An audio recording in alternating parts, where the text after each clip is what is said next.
Police in Azerbaijan have detained at least 35 opposition activists. Tensions been rising ahead of Saturday's finals of the Eurovision Song Contest in the capital, Baku.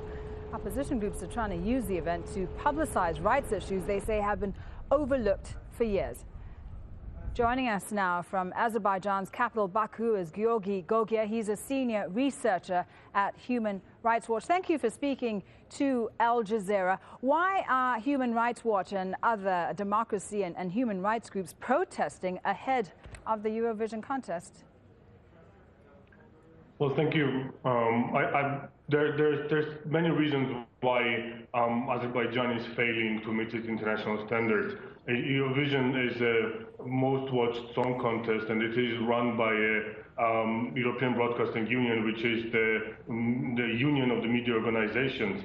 And but for media freedom, the very existence of the EBU would be under question. So we are talking about Azerbaijan, the country that is not allowing the slightest chance of freedom of expression for its own citizens that we have seen repeatedly for the past week.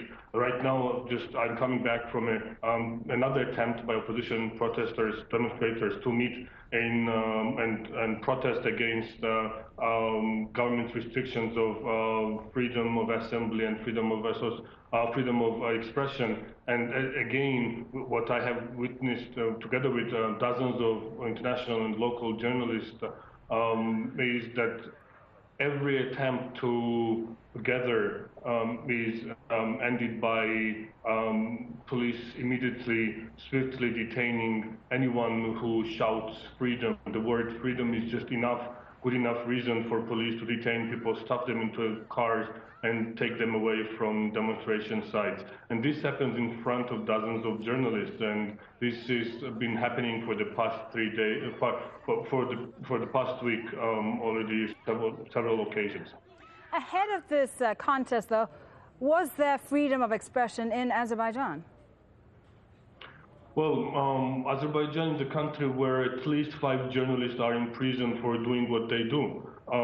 Just last week, there was a trial of a journalist who's been very critical of the authorities and faces criminal charges pressed by a ruling member of the parliament, member of the ruling party in the parliament. This is the place where just a couple of weeks ago a journalist was beaten at broad daylight by state-owned company security officials to the state that he lost consciousness and had to be hospitalized. This is the place where investigative journalist of Radio Free Europe has been a victim of a smear campaign.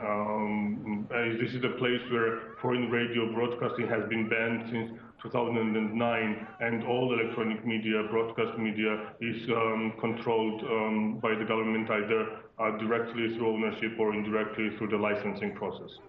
Giorgi, we're going to leave it there for now. Thank you for your time. Giorgi Gogia, senior researcher at Human Rights Watch.